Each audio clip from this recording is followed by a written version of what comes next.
Welcome everybody. This is our second class in Human Eye chapter for class 10, and our today's topics for discussions are accommodation power of eye and defects. We will study what is accommodation power, how it arises in our eye, in human eye, and what are type of defects that occurs due to this accommodation power and how to deal with them, how to correct them. We will also discuss some modern procedures regarding those defects. So, if you have not seen our series, then we have already uploaded one video in this chapter and around think 15 to 16 videos in light chapter for class 10th. We have a playlist completely dedicated to class 10 physics. You can find it on my channel, and if you like our videos, then please consider sharing and subscribing, because more you share, more you subscribe, the more motivated we feel to make such videos, and it is a zero cost way to help us to grow and also motivate to make such a informative videos. So with this, let's start today's video and our today's topic.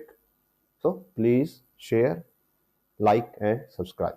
So let's start today's video, that is accommodation power.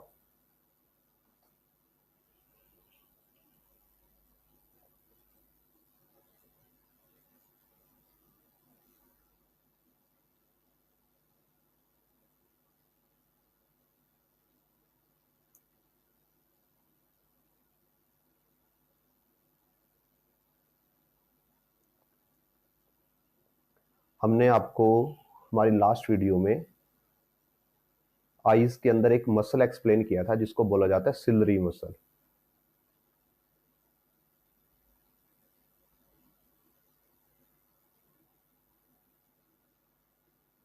और हमने आपको इनकी working explain की थी, that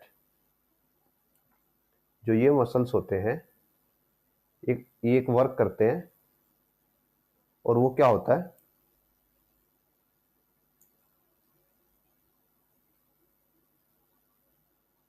they adjust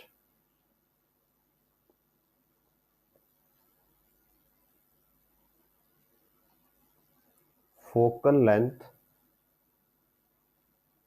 of eye as per requirements.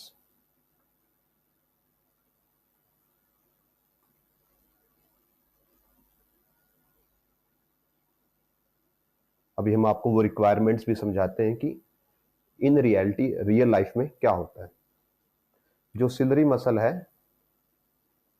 वो यहाँ पे होता है, यहाँ पे आप देख पा रहे हैं कि सेंटर में जो लेंस है वो सेंटर में हमारा आई लेंस है जो क्रिस्टलाइन लेंस होता है, और उसके ऊपर और नीचे दो pieces of fibre, muscle fibre उससे अटैच हैं, इनको बोलते हैं सिलरी मसल्स। और ये क्या करते हैं, ये जो शेप है आंख की, इस शेप को एडजस्ट करते हैं सो दैट हम फोकस कर सके। अब देखिए कि कैसे फोकस कर सके।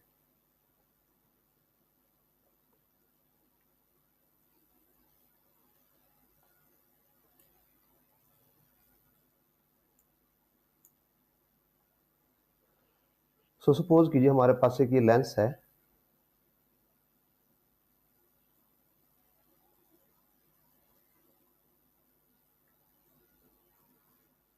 और ये इसका ऑप्टिकल सेंटर है। अब इसको इमेज बनानी है।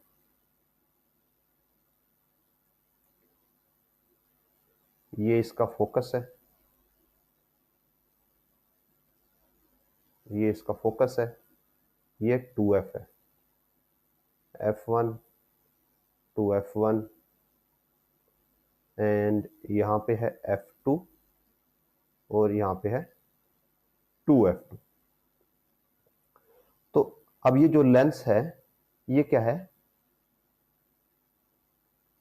Fixed focal length lens. Suppose आप ये चाहते हैं कि आपकी आई एक ऐसी इमेज बनाए जिसकी मैग्निफिकेशन 1 रहे। मींस जो आपका यहाँ पे रेटिना है, यहाँ पे जो आपका रेटिना है, रेटिना पे सपोज हम ये मान के चल रहे हैं कि जो ऑब्जेक्ट है, ऑब्जेक्ट के सेम साइज की इमेज बनती है। वैसे सेम साइज की नहीं बनती बिकॉज हमारी आई बहुत छोटी होती है, तो साइज में स्मॉल बनती है, बट रेशियो सबके लिए सेम रहेगा। ओके, मीन्स अगर किसी पेड़ के लिए 0.6 का मैग्निफिकेशन है, यहाँ पे रियल और इन्वर्टेड बनती है तो नेगेटिव होगा। कि सपोज कीजिए अगर ट्री के लिए किसी ट्री के लिए मैग्निफिकेशन 0.6 का है नेगेटिव में, तो कोई ह्यूमन होगा उसके लिए भी -0.6 का ही रहेगा। सो दैट हमें आइडिया लगा, हम अपने दिमाग में, अपने माइंड में कैलकुलेशन कर पाए, ये आइडिया लगा पाए कि ट्री और ह्यूमन में हम कौन बड़ा है कंपैरिजन वाइज। मीन्स ऐसा नहीं हो सकता कि ट्री के लिए मैग्निफिकेशन -0.6 हो जाए और ह्यूमन के लिए -0.08 हो जाए। तो उस केस में क्या होगा कि हम आइडिया नहीं लगा पाएंगे कि दोनों में रियलिटी में कौन बड़ा है। सो हमारी आई सेम ऑब्जेक्ट्स के लिए सिमिलर मैग्निफिकेशन देती है, राइट। तो हम ये बेसिक्स लेके चलते हैं। तो अब क्या करते हैं, सपोज कीजिए यहाँ पे कोई ऑब्जेक्ट है अभी 2f1 पे, तो क्या होगा, इसकी जो इमेज बनेगी वो इमेज इसकी 2f2 पे बनती है और -1 मैग्निफिकेशन के साथ बनती है। जैसा कि हमने लेंस सिस्टम में पढ़ा है कि ये कॉन्वेक्स लेंस है। कॉन्वेक्स लेंस के लिए अगर आप 2f1 पे रखते हो तो इमेज 2f2 पे बनती है, रियल और इन्वर्टेड बनती है और मैग्निफिकेशन -1 का रहता है। अब क्या होता है कि रियल लाइफ में ऑब्जेक्ट हमेशा 2f1 पे नहीं रहने वाला। हम जब रियल लाइफ में वॉकिंग करते हैं तो हमसे अलग अलग डिस्टेंसेस पे पर्सन हो सकते हैं। फॉर एग्जांपल कि सपोज कीजिए यहाँ पे आप हैं,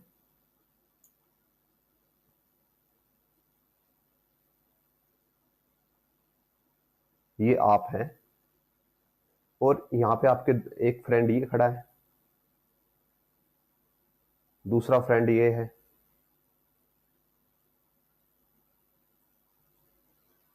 ये सेकंड फ्रेंड है आपका, और ये आपका थर्ड फ्रेंड है।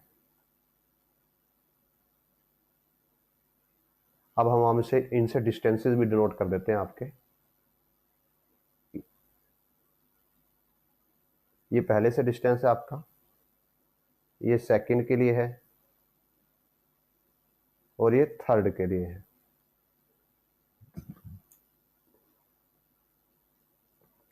सपोज फर्स्ट के लिए आपका डिस्टेंस है x, सेकंड के लिए है y और थर्ड के लिए है z। x y z distances हैं आपके। अब यहां पे आपकी i है और उस आई के लिए, उस आई के अंदर एक लेंस है सिमिलर ये जैसा ये लेंस है। तो उस लेंस के हिसाब से मान के चलिए कि जो पहला वाला पर्सन है, पर्सन नंबर 1, ये पर्सन नंबर 2 और ये पर्सन नंबर 3, ये उसके लिए जो ये एक्स डिस्टेंस है ये 2f के इक्वल है। मींस पहला पर्सन आपका यहां पे खड़ा है, तो हम पहले पर्सन को यहां पे प्लॉट कर देते हैं।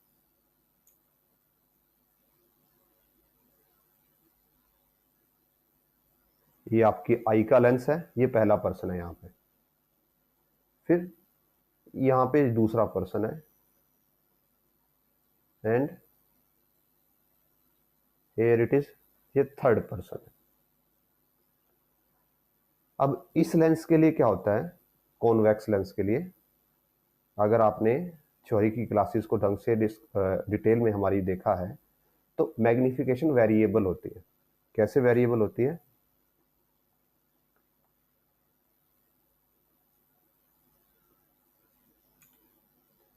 अगर आप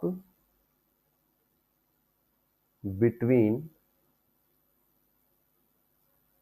इन्फिनिटी एंड 2f1 है तो मैग्निफिकेशन क्या होती है, less than 1।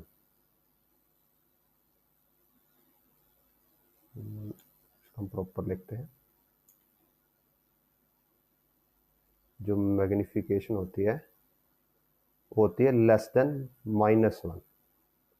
Means real image होती है बट साइज में छोटी बनती है। जब आप 2f1 पे होते हो तो मैग्निफिकेशन होती है एग्जैक्टली -1, और जब आप 2f1 एंड f1 के बीच में होते हो तो मैग्निफिकेशन होती है ग्रेटर देन -1। मीन्स अगर ये पर्सन थोड़ा सा इधर आ जाए तो इसका साइज बड़ा हो जाएगा, और ये पर्सन है जो इनका साइज छोटा रहेगा।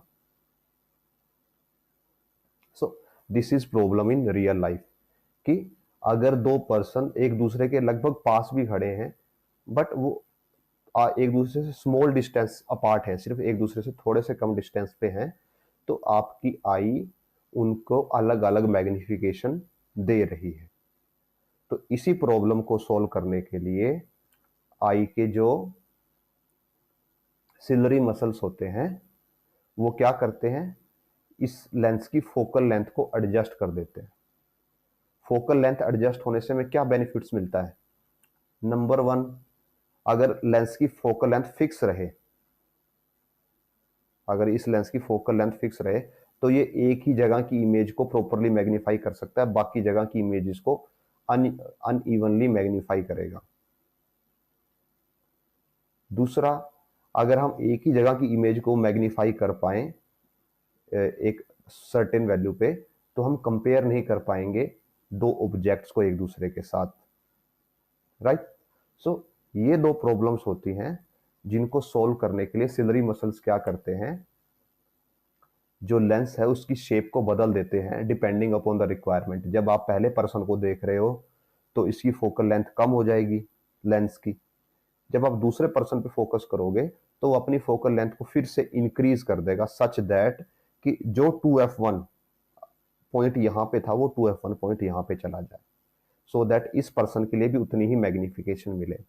अब जब आप इस पर्सन पे अपना फोकस रखोगे तो जो 2f1 है वो इधर चला जाएगा और फिर से आपको मैग्निफिकेशन उतनी ही मैग्निफिकेशन मिलेगी जितना इन लोगों के लिए मिल रही थी।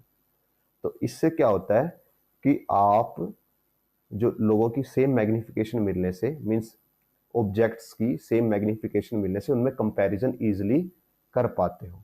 और आई की यही प्रॉपर्टी कि जो आई का लेंस है उसकी फोकल लेंथ को बदला जा सकता है, चेंज किया जा सकता है, इसी को बोला जाता है power of accommodation. So the ability to adjust focal length of eye as per the requirement is known as accommodation power. अभी हम इसके बारे में थोड़ा और डिटेल में आगे पढ़ते हैं। सो नीचे जाते हैं तो हम पावर ऑफ अकोमोडेशन को क्या बोलेंगे, इसको हम डिफाइन कर सकते हैं।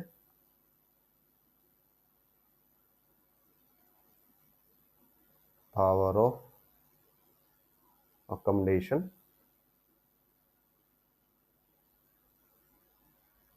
the ability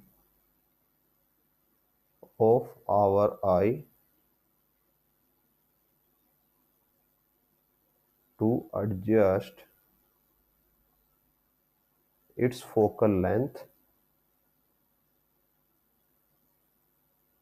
as per environmental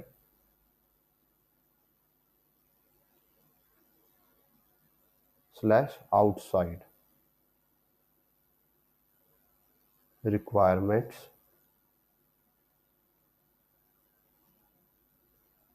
is known as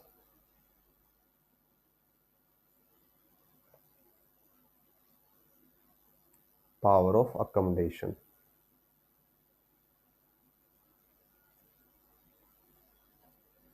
okay, तो ये हो गया पावर ऑफ अकोमोडेशन का basics.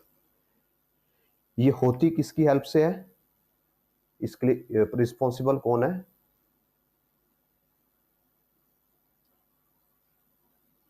ciliary muscles are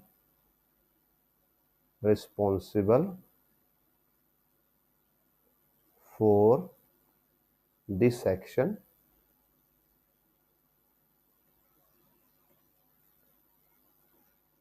They changes curvature of eye lens automatically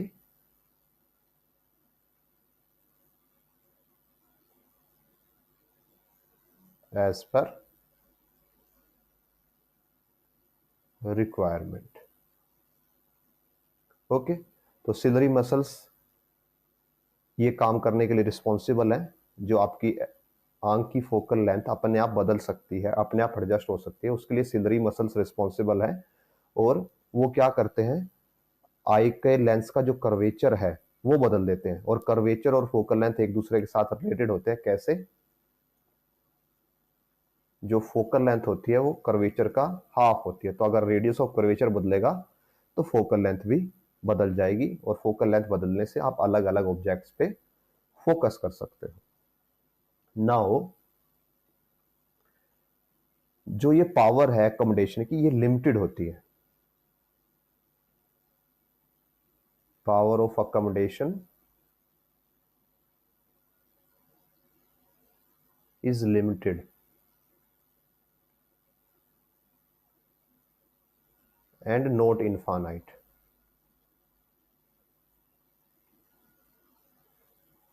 इसका मीनिंग ये होगा कि आप अपनी आई की फोकल लेंथ को 0 से लेके इनफाइनाइट तक नहीं बदल सकते।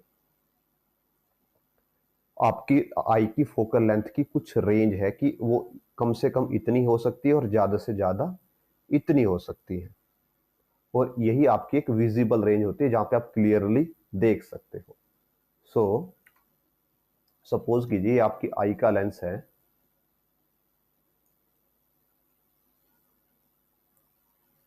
ये आपकी आई का लेंस है, तो क्या होगा, और ये इसका प्रिंसिपल एक्सिस हम मान के चल रहे हैं कि ये सपोज इसका प्रिंसिपल एक्सिस है।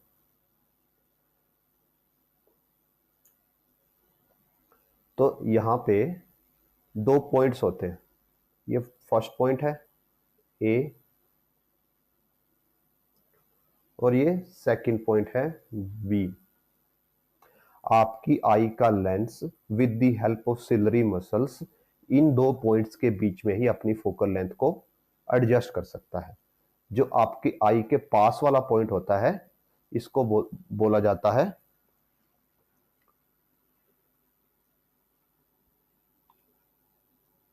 नियर पॉइंट, और जो आपकी आई से दूर वाला पॉइंट होता है इसको बोला जाता है फार पॉइंट।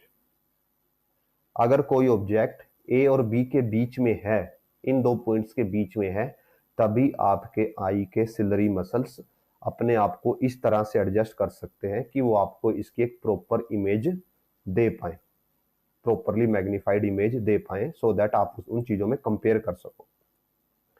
बट अगर आपका ऑब्जेक्ट ए पॉइंट से राइट साइड चला जाता है और बी पॉइंट के लेफ्ट साइड चला जाता है, तब आपकी आंखें इस एडजस्ट नहीं कर सकती, और आपको उसकी एक clear image, properly magnified image नहीं मिलने वाली।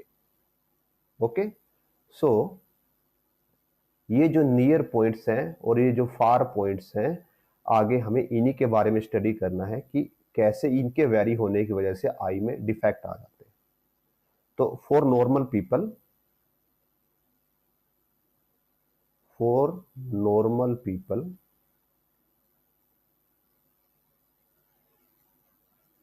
near point is about 25 centimeter from eye। Means जो आपका ये नियर पॉइंट है, ये आपकी आंख से लगभग 25 सेंटीमीटर की दूरी पे होता है। किन लोगों के लिए? जो नॉर्मल यंग अडल्ट लोग हैं, मीन्स जो जिनकी एज अराउंड 20 ईयर्स है और उनको कोई स्पेक्स या कोई आई में प्रॉब्लम नहीं है, जिनकी आंखें बिल्कुल स्वस्थ हैं, उनके लिए ये पॉइंट आंख से लगभग 25 सेंटीमीटर की दूरी पे होता है। And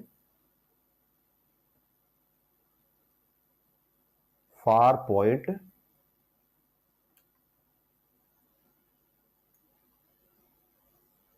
is about at infinity. जो ये फार पॉइंट है ये लगभग इंफिनिटी पे होता है, सबके लिए इंफिनिटी पे नहीं होगा।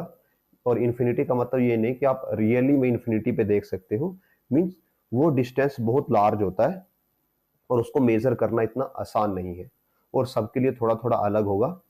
तो सपोज कीजिए कोई 1 किलोमीटर दूर तक देख सकता है, तो कोई 1.1 किलोमीटर तक देख सकता है, कोई 2 किलोमीटर तक देख सकता है। सो ये फार पॉइंट सबके लिए अलग होता है और जो नियर पॉइंट है वो लगभग सबके लिए सेम होता है। एग्जैक्टली 25 सबके लिए नहीं होगा, किसी के लिए 20 भी हो सकता है, किसी के लिए 30 भी हो सकता है, बट ये अराउंड 25 सेंटीमीटर ही वेरी करता है। नाउ अब क्या होता है, जब आप अपनी डेली लाइफ में, प्रैक्टिकल लाइफ में हैं, तो ये जो आपके दोनों पॉइंट्स हैं ये शिफ्ट हो सकते हैं। मीन्स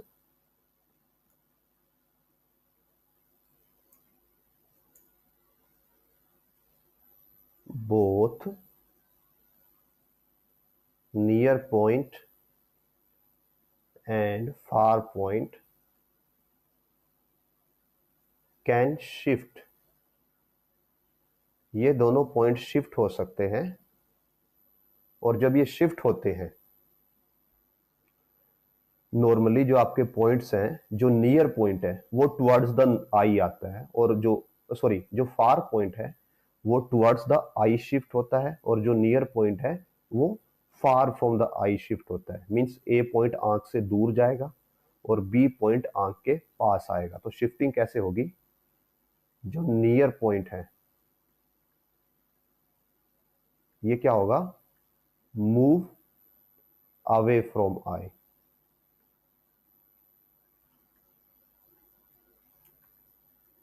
और जो फार पॉइंट है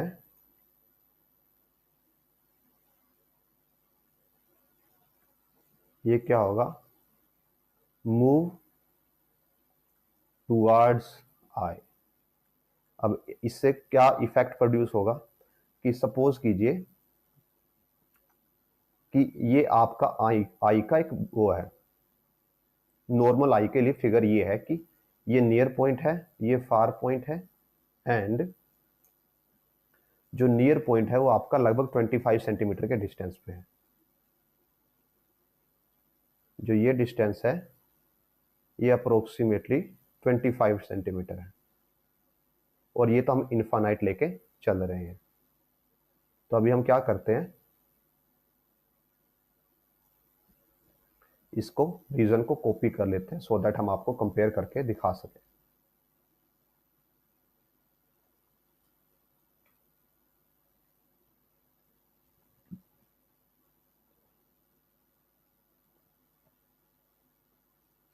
ये हो गई आपकी नॉर्मल आई।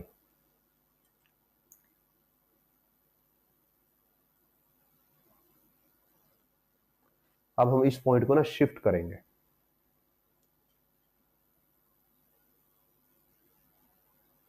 शिफ्ट कैसे करेंगे कि जो आपका नियर पॉइंट है वो यहां पे नहीं रहेगा, ये जो ए पॉइंट है वो अब यहां पे नहीं रहेगा, अब वो समथिंग लाइक यहां पे पहुंच जाता है। तो आपका ए पॉइंट इधर आ जाता है, ये बन जाता है नियर पॉइंट। इसके रीजंस क्या हो सकते हैं? एज यूजुअल अब देखो जो हमारे ये पॉइंट्स थे ये किसकी वजह से थे? आई की फोकल लेंथ की वजह से। तो ये जो पॉइंट का शिफ्ट होना भी किसकी वजह से होता है कि कुछ रीजन्स की वजह से जो आई है उसकी फोकल लेंथ बदल जाती है या आई की शेप बिगड़ जाती है या जो सिलरी मसल्स हैं हमारे उनकी ये फोकस करने की पावर खत्म हो जाती है एज के साथ। तो अलग अलग रीजन्स हो सकते हैं, उसकी वजह से ये पॉइंट शिफ्ट हो जाता है। तो अभी हमने जो नियर पॉइंट है उसको थोड़ा सा दूर शिफ्ट कर दिया। तो सपोज कीजिए अब ये जो डिस्टेंस है ये 35 सेंटीमीटर हो जाता है।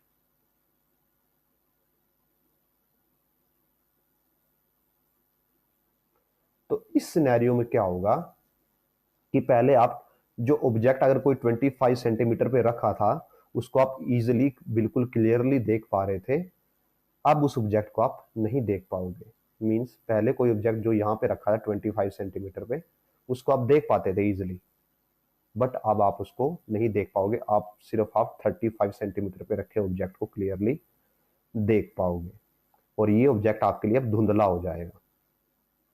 जबकि जो दूर वाली चीजें हैं वो आपके लिए पहले भी एज इट इज थी, फार पॉइंट आपका अब भी ठीक है, पहले भी ठीक था। तो ये कंडीशन जिसके अंदर आपको दूर नियर वाले ऑब्जेक्ट नहीं दिखाई देते, दूर वाले ऑब्जेक्ट दिखाई देते हैं, इसको बोला जाता है हाइपरमेट्रोपिया। सो ये कंडीशन हो जाएगी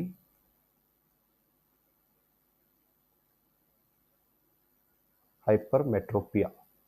हम इनको आगे डिटेल में डिस्कस करेंगे इंडिविजुअली।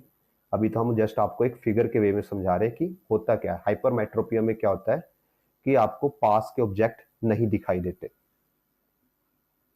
और इस केस में जो आपका नियर पॉइंट है ये वाला, जो आपकी ओरिजिनल पोजीशन थी नियर पॉइंट की, ये आंख से थोड़ा सा दूर चला जाता है डिपेंडिंग अपॉन वेरियस कंडीशन की आंख की शेप में कितना फर्क आया है, फोकल लेंथ कितनी चेंज हुई है या कोई और भी रीजन हो सकता है, उसकी वजह से ये पॉइंट शिफ्ट हो जाता है और आपको जो पहले पास वाली चीजें साफ दिखाई देती थी अब वो आपको साफ नहीं दिखाई देंगी। तो ये बोला जाता है हाइपरमेट्रोपिया। अब आते हैं, अब हमने नियर पॉइंट को शिफ्ट किया था, अब हम नियर पॉइंट को वहीं पे रखेंगे, अब हम फार पॉइंट को शिफ्ट करेंगे। सो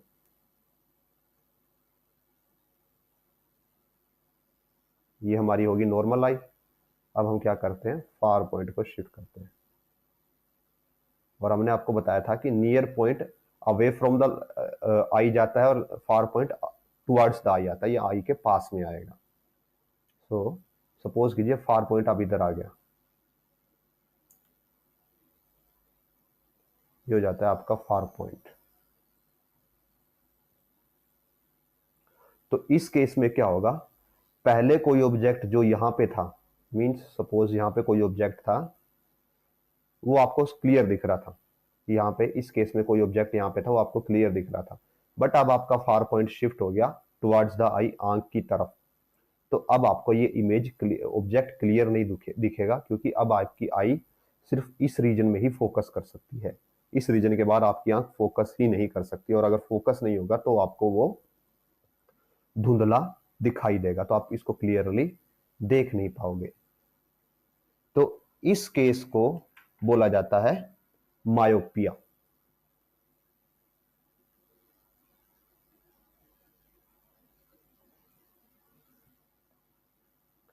जहां पे आप दूर का नहीं देख पाते उसको मायोपिया बोला जाता है और इसका दूसरा नाम है नियर साइटेडनेस। मींस आप सिर्फ पास का देख पा रहे हो, दूर का नहीं देख पा रहे हो। और जहां पे आप पास का नहीं देख पाते उसको बोला जाता है हाइपरमेट्रोपिया और इसको बोला जाता है फार साइटेडनेस, मींस आप दूर का देख पा रहे हो। सो हाइपरमेट्रोपिया मींस आप दूर का देख पा रहे हो और जब आप दूर का देख पा रहे हो मींस शिफ्ट किस में हुआ है, आपके पास वाले पॉइंट में शिफ्ट हुआ है। मायोपिया मींस आप पास का देख पा रहे हो, दूर का नहीं देख पा रहे, तो शिफ्ट किस में हुआ है, जो आपका दूर का पॉइंट है यानी कि far point. So let me describe it by table. इसके पहले हम टेबल बनाने से पहले एक और तीसरा इफेक्ट आता है जिसमें क्या होता है कि आपके दोनों पॉइंट शिफ्ट हो जाते हैं। कि जैसे ये आपके नॉर्मल कंडीशन थी तो इस केस में क्या होगा, आपके दोनों पॉइंट शिफ्ट हो जाएंगे।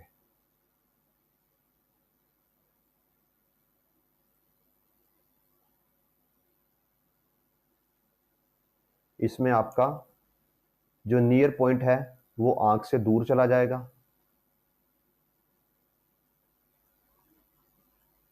और जो फार पॉइंट है वो आंख के पास आ जाएगा।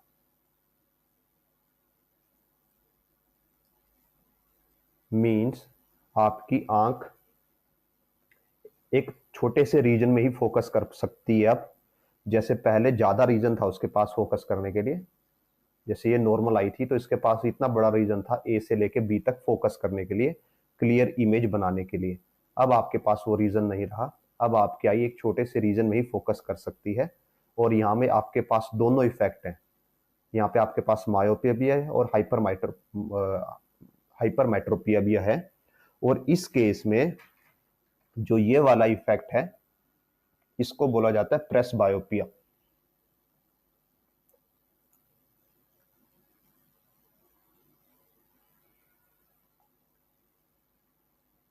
इस केस में क्या होता है, ना तो आप पास का देख पाते हो ना ही आप दूर का देख पाते हो, आप एक छोटे से रीजन का ही हिस्सा देख पाते हो। सो अगर हम इसकी एक टेबल बनाएं, टेबल कैसे कि हम एक साइड लिखते हैं डिफेक्ट, ये जो तीनों है इनको आई डिफेक्ट बोला जाता है। सो यहाँ पे हम लिखते हैं आई डिफेक्ट्स। अब यहाँ पे लिखेंगे हम व्हाट विजिबल, क्या दिखाई देगा, क्या दिखाई नहीं देगा, एंड हु शिफ्ट्स, कौन सा पॉइंट शिफ्ट होगा, फार वाला या दूर वाला। तो सबसे पहले होता है मायोपिया। जो मायोपिया है इसको नियर साइटेडनेस भी बोला जाता है। मींस इसमें आपको पास का दिखाई देता है। सो नियर ऑब्जेक्ट जो है आपको विजिबल होंगे, क्लियरली विजिबल होंगे। जो मींस नियर ऑब्जेक्ट विजिबिलिटी का मीनिंग ये नहीं होगा कि आपको पास वाले दिखते रहेंगे, ज्यादा दिखने शुरू हो जाएंगे। इसका मीनिंग ये होगा कि आपकी आई जब आप पैदा हुए थे और जब आप यंग अडल्ट हुए, अगर उस टाइम पे आप पे कोई डिफेक्ट नहीं था और बाद में डिफेक्ट आया तो पहले आपको जो जितना नियर का दिख रहा था उतना नियर का आपको दिखता रहेगा, और दिखाई नहीं देगा फार ऑब्जेक्ट्स, जो दूर के ऑब्जेक्ट हैं वो आपको दिखाई नहीं देगा। तो इसमें शिफ्ट कौन सा होता है, जो आपका फार पॉइंट है, फार पॉइंट होता है शिफ्ट टुवर्ड्स आई, वो आंख की तरफ शिफ्ट हो जाता है। अब आते हैं हाइपरमेट्रोपिया।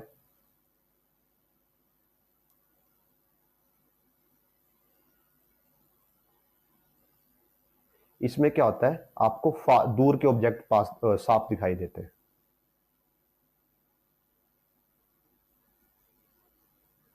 और जो नियर के ऑब्जेक्ट है वो आपको दिखाई नहीं देते। और इसमें क्या होता है, जो आपका नियर पॉइंट होता है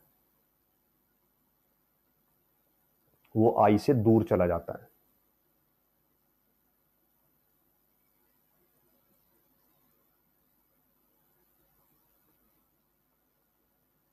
शिफ्ट अवे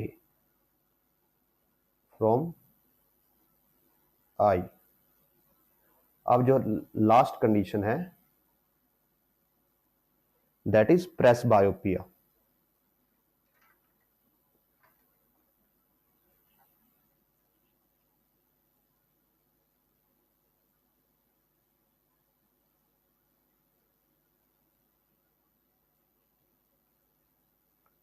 तो इसमें क्या होगा, ये हमने स्पेलिंग गलत लिख दी।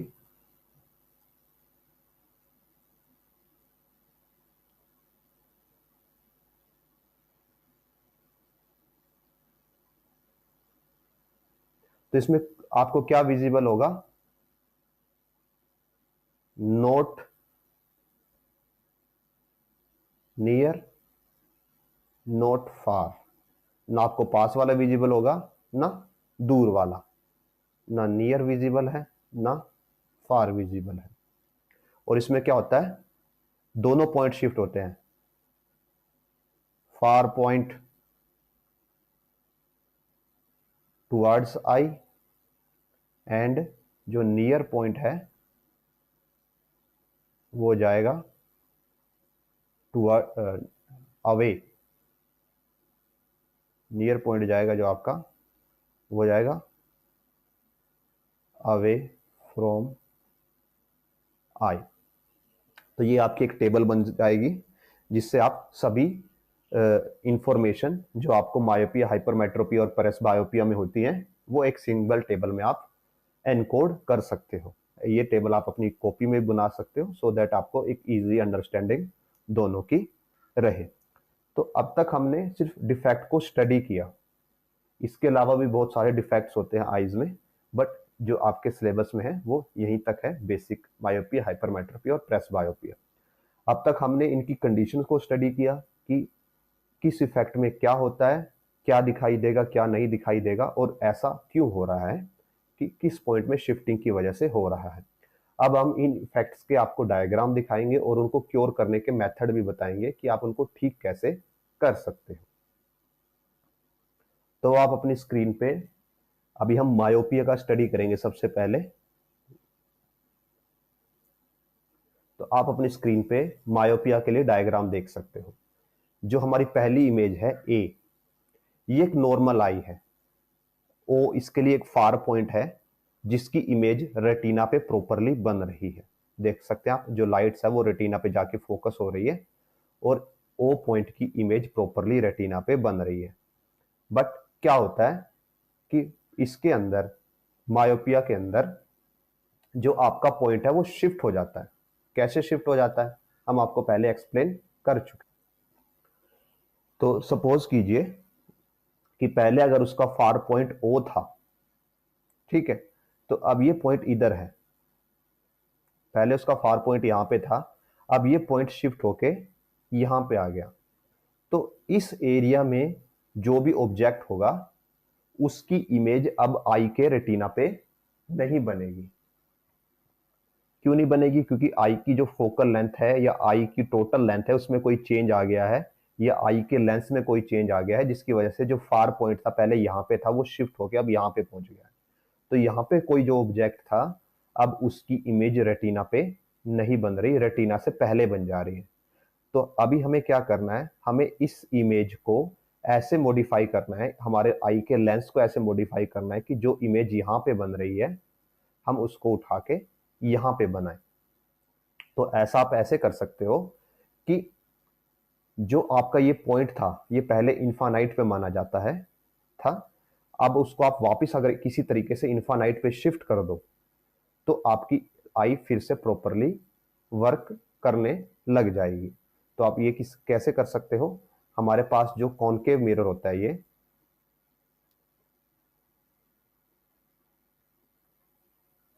कॉनकेव मिरर की एक प्रॉपर्टी होती है कि अगर आपके पास एक कॉनकेव मिरर है और आप उसके फोकस पे किसी ऑब्जेक्ट को रख दो तो वो क्या बनाता है, उसकी इनफाइनाइट डिस्टेंस पे एक वर्चुअल इमेज बनाता है।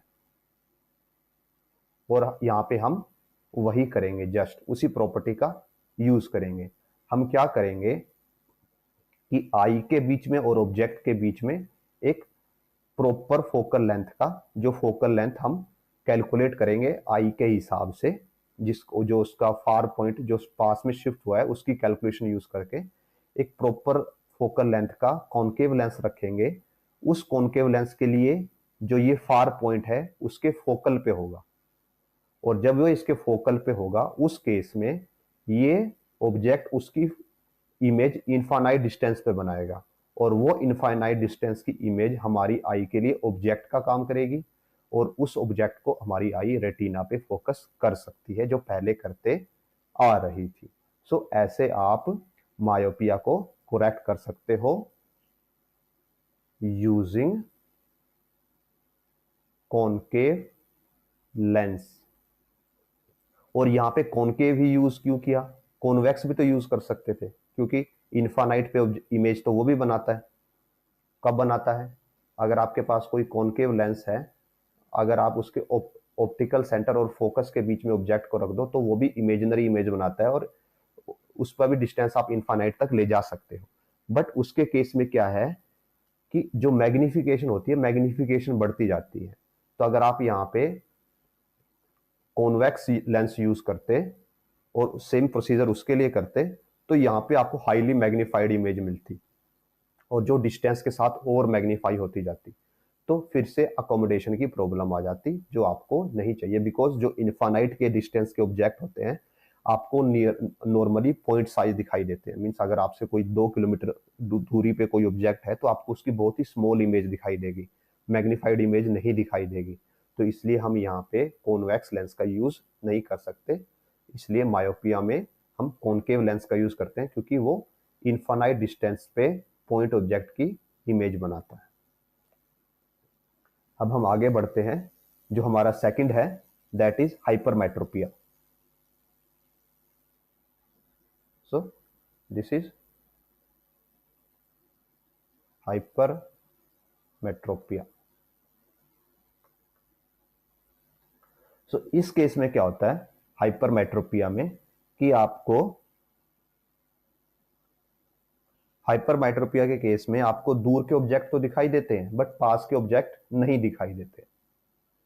सो ये वही दिखाया गया है कि ये है नॉर्मल, कोई एक आंख है, नॉर्मल आई है जिसके लिए जिसका ये सॉरी ये एक नॉर्मल आई है जिसका नियर पॉइंट है जो पहले ये था एन डैश था, बट अब नियर पॉइंट इसका एन हो गया है। मींस ये एन को तो फोकस कर पा रहा है, अगर कोई लाइट एन से आ रही है तो उसको तो रेटिना पे प्रॉपरली फोकस कर पा रहा है, बट वही लाइट अगर एन से आए तो उसको वो रेटिना पे फोकस नहीं कर पाता, वो उसको रेटिना से पीछे फोकस करता है। तो इस चीज को अगर हमें करेक्ट करना है तो हम करेक्ट करने के लिए यहाँ पे किस लेंस का यूज करते हैं, हम यहाँ पे कॉन्वेक्स लेंस का यूज करते हैं। और why convex lens? Because convex lens क्या करेगा, जो आपका ये ऑब्जेक्ट है जो पहले आपका नियर पॉइंट था एन डैश, जो शिफ्ट होकर अब एन बन गया है, तो कॉन्वेक्स लेंस उसकी एक वर्चुअल इमेज बनाएगा कहां पे, एन के ऊपर। और बिकॉज जो आपके पास रियल लाइफ में ऑब्जेक्ट होते हैं जो आपकी आंख के पास होते हैं उनकी एक सर्टेन हाइट होती है, जो इन्फानाइट पे होते हैं वो तो पॉइंट ऑब्जेक्ट्स होते हैं, बट जो आपकी आंख के पास होते हैं उनके लिए एक सर्टेन हाइट होती है, तो आपको उनके लिए एक सर्टेन मैग्निफिकेशन भी चाहिए सो दैट आप उनको प्रॉपरली देख पाओ। इसलिए हम यहाँ पे कॉन्वेक्स लेंस का यूज करते हैं। बिकॉज अगर आप कॉन्वेक्स लेंस के, या अगर आपके पास ये कॉन्वेक्स लेंस है, ये इसका ऑप्टिकल सेंटर है और ये इसका फोकल पॉइंट है, इन दोनों के बीच में कहीं पे भी आप ऑब्जेक्ट को रखोगे तो उसकी एक रियल और वर्चुअल इमेज बनती है और वो मैग्नीफाइड इमेज बनती है। सो हम क्या करते हैं, एक कॉन्वेक्स लेंस लेते हैं जिसकी फोकल लेंथ हम आई के हिसाब से कैलकुलेट करते हैं, और इस तरीके से कैलकुलेट करते हैं कि जो आपका ये पहले वाला नियर पॉइंट था आई का, ये इसके फोकल पॉइंट से और ऑप्टिकल सेंटर के बीच में लाई करे, सो दैट ये इसकी एक वर्चुअल इमेज बनाए कहां पे, एन के ऊपर। और फिर ये जो एन है, जो एक वर्चुअल इमेज बनी है, किसने बनाई है, लेंस ने, इसको हमारी आई फोकस करती है और रेटिना पे प्रॉपर इमेज बनाती है, और ऐसे आप कॉन्वेक्स लेंस की हेल्प से हाइपरमेट्रोपिया को करेक्ट कर सकते हो। सो हमने दो टाइप की करेक्शन पढ़ी, कौन सी, पहली हमने पढ़ी मायोपिया की। मायोपिया को आप किसकी हेल्प से क्योर करते हो, दैट इज कॉनकेव लेंस, और कॉनकेव लेंस की शेप ये होती है। और मायोपिया क्या होता है, नियर साइटेडनेस, जिसमें आपको पास का दिखाई देता है, दूर का दिखाई नहीं देता। फिर आता है हाइपर मेट्रोपिया, इसको आप क्योर करते हो कॉन्वेक्स लेंस की हेल्प से, और उसकी शेप ऐसी होती है और इसमें आपको पास का नहीं दिखाई देता, दूर का दिखाई देता है। और जो हमारा एक लास्ट बच गया जो हमने बताया था प्रेस बायोपिया। प्रेस बायोपिया में क्या था, ड्यूल था, आपको ना तो पास का दिखाई दे रहा था ना ही दूर का दिखाई दिया जा रहा था।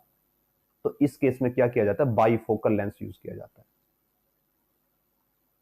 बाईफोकल लेंस का मीनिंग क्या होगा कि इसमें अगर सपोज कीजिए ये आपका लेंस है, सपोज कीजिए ये आपका स्पेक है जो आप आंखों पे लगा रहे हो, तो इसको हम दो हिस्सों में डिवाइड कर देंगे, एक अपर पार्ट एक लोअर पार्ट।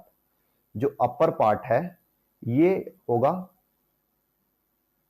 कॉनकेव लेंस, और ये देगा आपको फार विजन, दूर का दिखाई देगा ऊपर वाले हिस्से से। और जो लोअर लेंस है ये होगा कॉन्वेक्स लेंस, और ये देगा आपको नियर बाय विजन। मीन्स अगर आपको कहीं दूर देखना है तो आप अपनी आंखों को और गर्दन को थोड़ा ऊपर उठा के देखते हो, आप सीधा देखते हो, तो उस केस में क्या होगा, आपके आंखों में ऊपर वाले हिस्से से रोशनी आएगी और आप उसको दूर वाले ऑब्जेक्ट को नीचे क्लियरली देख पाओगे। और जब आपको पास में देखना होता है तो आप थोड़ी गर्दन को झुका के और आंखों को थोड़ा नीचे करके देखते हो, इसलिए उस केस में आपकी आंखों में नीचे वाले हिस्से से रोशनी आएगी, लेंस के लाइट आएगी, और उसमें आप कॉन्वेक्स लेंस की हेल्प से नियर बाय वाली ऑब्जेक्ट्स को इजिली देख पाओगे। तो ऐसे जो प्रेस बायोपिया है उसको क्योर किया जाता है, और प्रेस बायोपिया में आपको ना तो दूर का दिखाई देता है ना ही पास का दिखाई देता है। सो ऐसे आप लेंसेज की हेल्प से इन तीनों डिफेक्ट्स को क्योर कर सकते हो। नाउ ये तो हो गए लेंस सिस्टम की हेल्प से क्योर करना। अभी एक और पॉसिबल होता है इन चीजों को क्योर करना, that is surgery, medical surgery.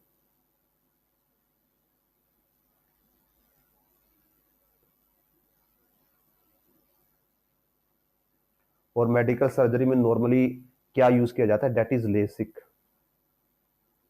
Lasik surgery use की जाती है जिसमें किसकी हेल्प ली जाती है, लेजर की हेल्प ली जाती है। लेजर क्या होता है, light amplification by stimulated emission of radiation. इसमें हाई इंटेंसिटी रेडिएशन बीम का यूज किया जाता है। कैसे किया जाता है वो भी अभी आपको एक्सप्लेन करते हैं with the help of proper diagrams. So अभी आप अपनी स्क्रीन पे ये एक मायोपिक आई का एग्जांपल देख पा रहे हो।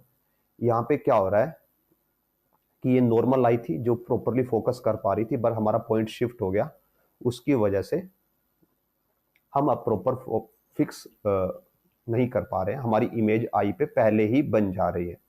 तो इस केस में क्या किया जाता है, अब हमें ये पता है कि हमारे यहाँ पे आई के बैक साइड में वो होता है, रेटिना होता है।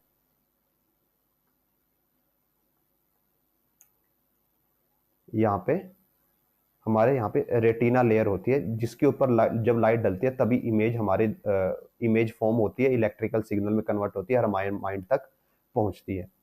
तो किसी डिफेक्ट की वजह से अगर हमारी आई पहले फोकस करने लग जाए, अब रियलिटी में क्या होता है कि इतना पहले फोकस नहीं होता, रियलिटी में फोकस आपका लगभग यहाँ पे हो रहा होता है। मीन्स जो फोकस और डी फोकस है, अगर ये आपकी आई है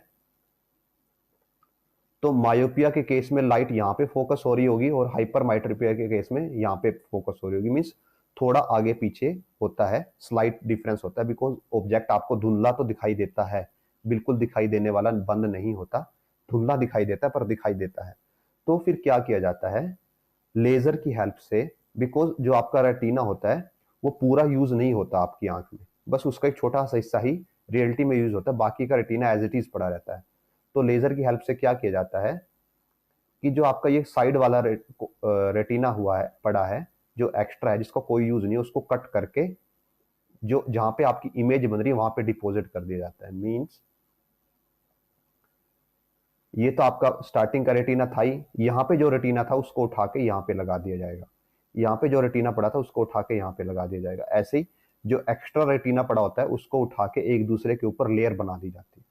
और ये ऐसे तब तक लेयर बनाई जाती है जब तक ये रेटिना की जो थिकनेस है वो इतनी ना हो जाए कि आपकी एक प्रॉपर इमेज बननी शुरू ना हो जाए।